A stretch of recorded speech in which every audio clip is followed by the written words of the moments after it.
You know those tribals that make you go... Dude, are you serious, man? Well, we'll be discussing 5 of them today. They're the tribal councils that make Survivor have the legacy it still has to this day. A social strategy show where even if all the signs tell you no, you can push through to find a way and get the glorious taste of victory at a tribal council. I hope there's not a revote, but I just want to get it over with and get some hot dog in my mouth. On paper, this move shouldn't have worked. In fact, it was set up to fail, but thanks to a mix of ego, paranoia, and just plain bad decision making, Russell's gamble paid off and changed the course of the game. Oh, and hot dogs. Lots of hot dogs. Going into Tribal Council, the villain's tribe was split. Rob Mariano led the majority alliance with Tyson, Jerry, and others. Russell was on the bottom with Parvati and Danielle. The plan was therefore simple.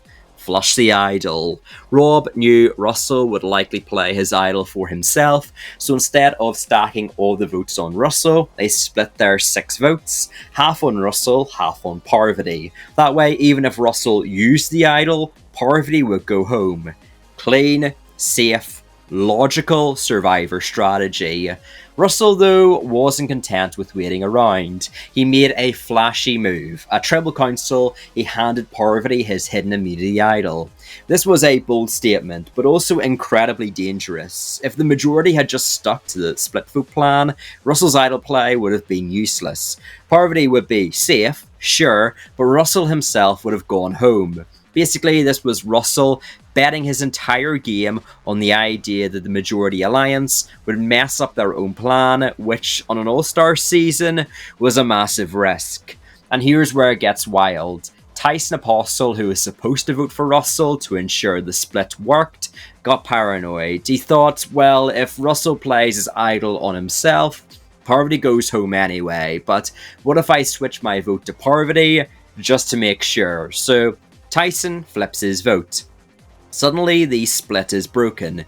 When Russell plays his idol on Parvati, all of Rob's alliance's 4 votes against her are cancelled, and the only valid votes left are 2 for Russell, and the remaining 3 ones target Tyson.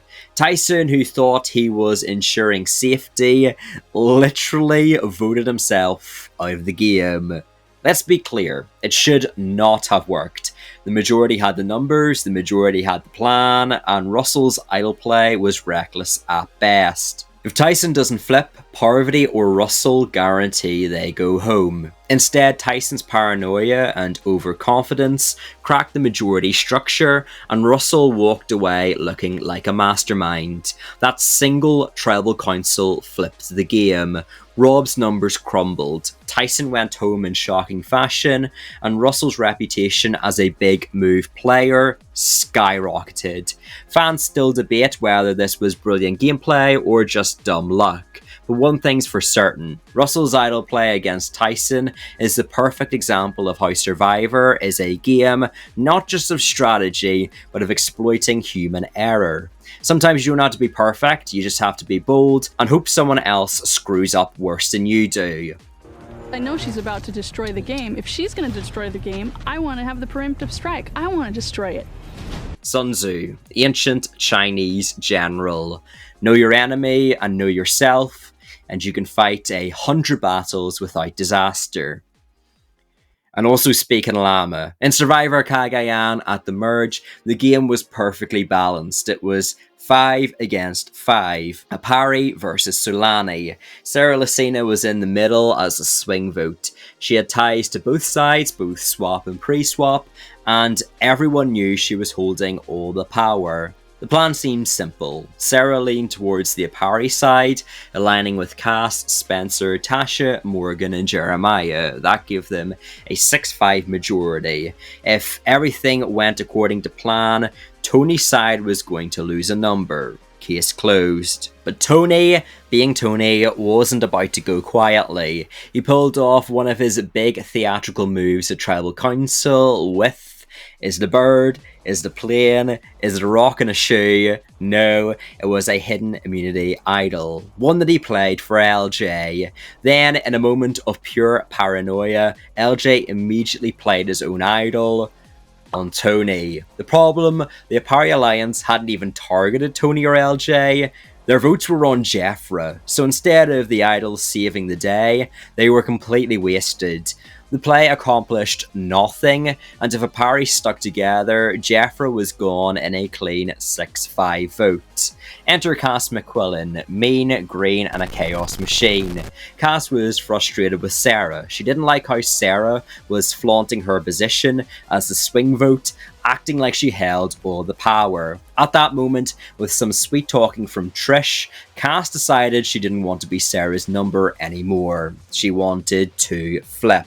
So despite Apari having the majority, Cass abandoned her alliance at Tribal Council and voted with Tony, LJ, and the rest of Solani. Bear in mind, this was the same tribe that literally one episode prior were chanting we're going to be the top 5. Top 5, top 5, top 5, baby, top 5, baby. Instead of Jeffra going home, Sarah was blindsided in an epic 6-5 vote.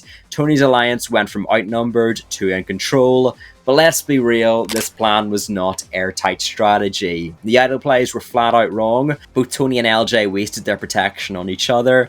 Jeffra absolutely should have gone home. Apari had the numbers and the plan, and Tony's alliance should have been fighting from a 4-6 minority moving forward. And the only reason it worked was Cass flipping at the last possible second, throwing away her Apari allies and handing Tony the numbers. Without her, Solani crumbles, and Tony's whole game looks completely different.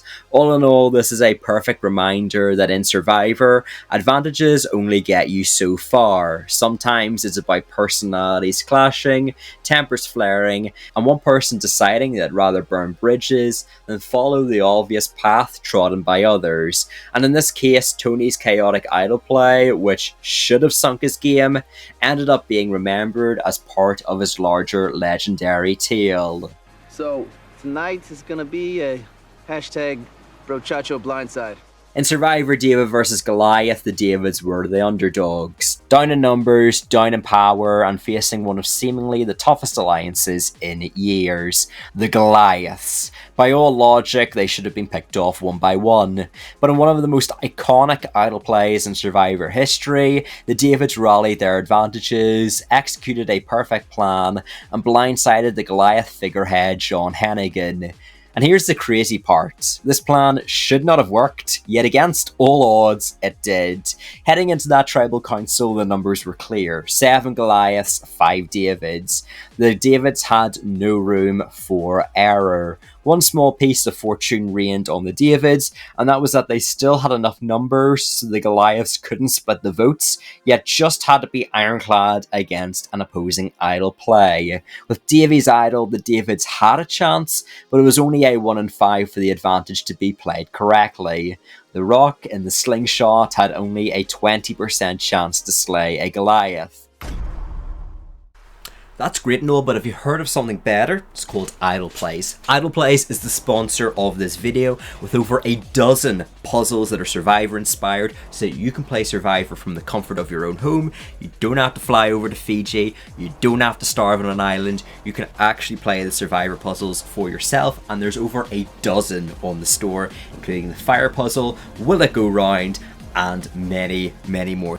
So make sure to check out IdolPlays, the link is in the description, and also use Bandit Survivor 10 to be able to help me out. But maybe the odds weren't as bad as they first seemed.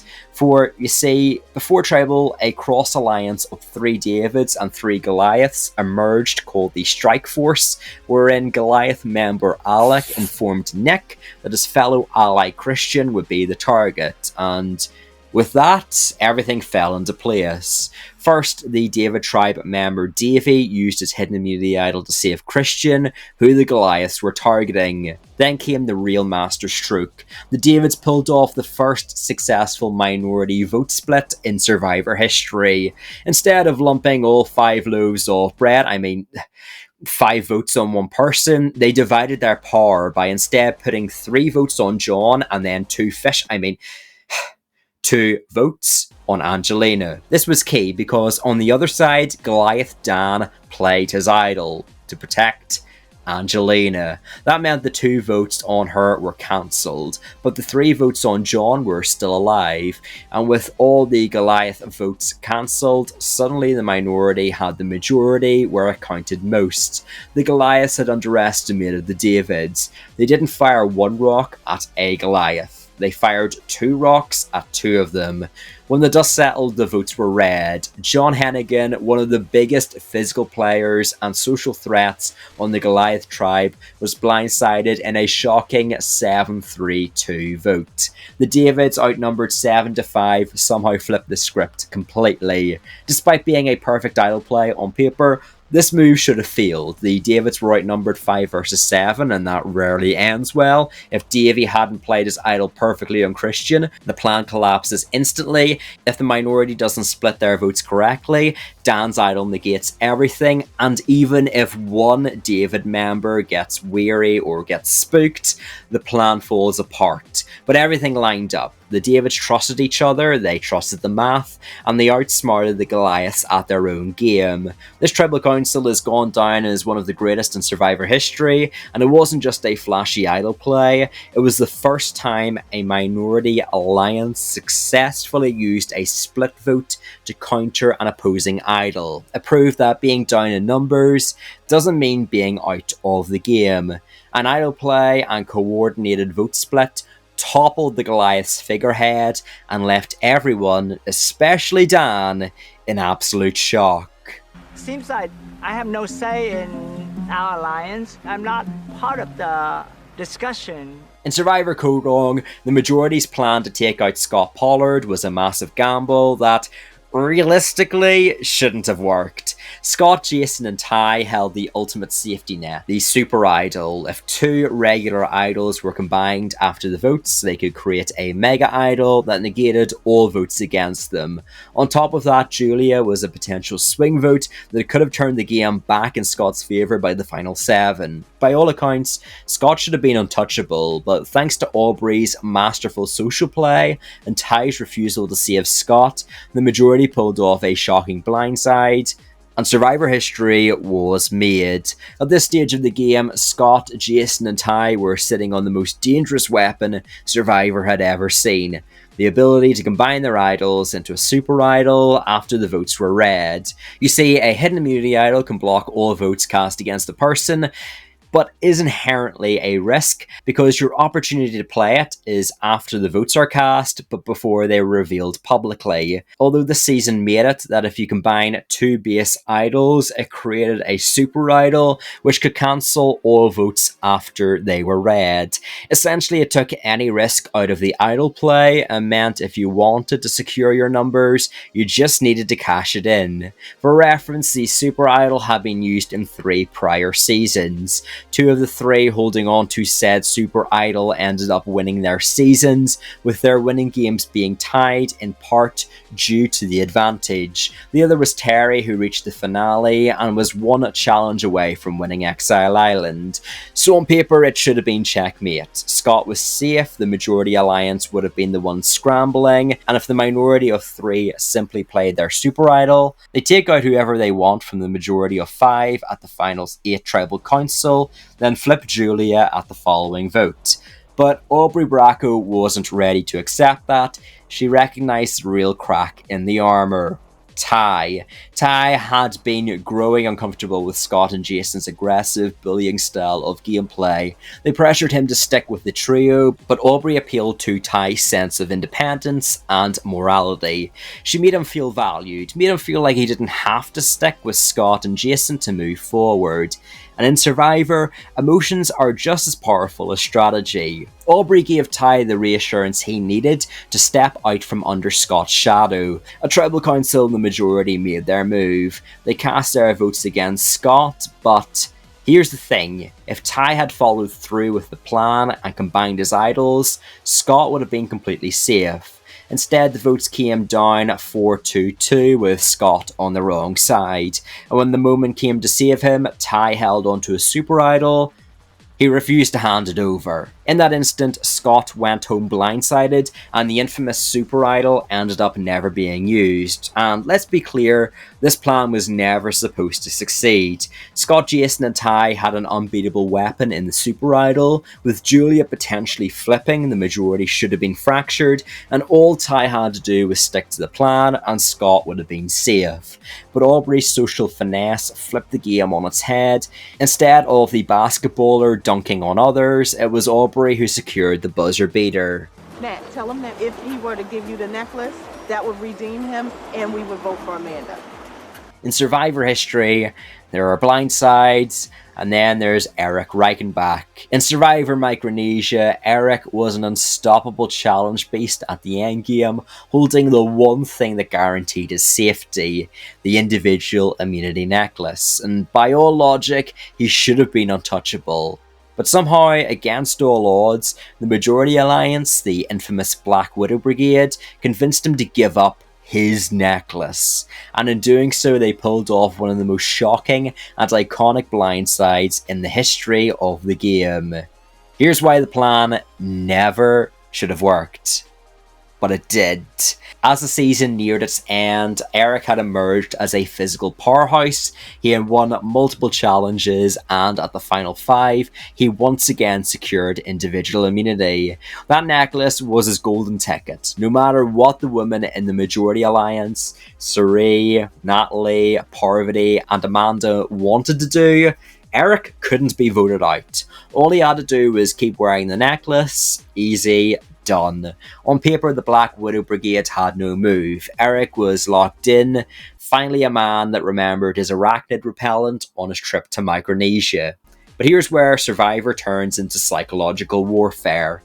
Cirie Fields and Natalie Bolton knew their only shot at breaking Erik's streak was to convince him to hand over his safety. It sounded impossible, but they leaned into Erik's weakness, his insecurity and his desire to rebuild trust after a messy floppy game. They played on his guilt, telling him he needed to prove himself to the women after betraying them earlier. They suggested that giving up immunity would be a grand gesture, a way to show loyalty, and earn respect at the end. During Tribal Council, Amanda Kimmel piled on, adding pressure in front of the jury. She questioned Erik's integrity, making it seem like he couldn't win unless he made a bold, selfless move. Piece by piece, the Black Widows constructed the perfect web of lies to ensnare their meal. Erik wasn't just making a move, he was redeeming himself in their eyes, and Erik bought it. In one of the most jaw-dropping moments Survivor has ever seen, he stood up and handed over the immunity necklace to Natalie. Moments later, the Black Widow Brigade pounced. With Erik vulnerable, they cast their votes. The result? Erik, who had gone from untouchable challenge beast to sitting duck in just a few minutes, was sent packing in a 4-1 vote. The jury erupted with laughter and applause, and the legend of the dumbest move in Survivor was born. Erik had one guaranteed shield in Survivor, the individual immunity. He didn't need to prove loyalty. He didn't need to listen. He didn't need to do anything but keep his necklace. And yet, through brilliant social manipulation and psychological pressure, Cirie, Natalie, Amanda, and Parvati turned the impossible into reality.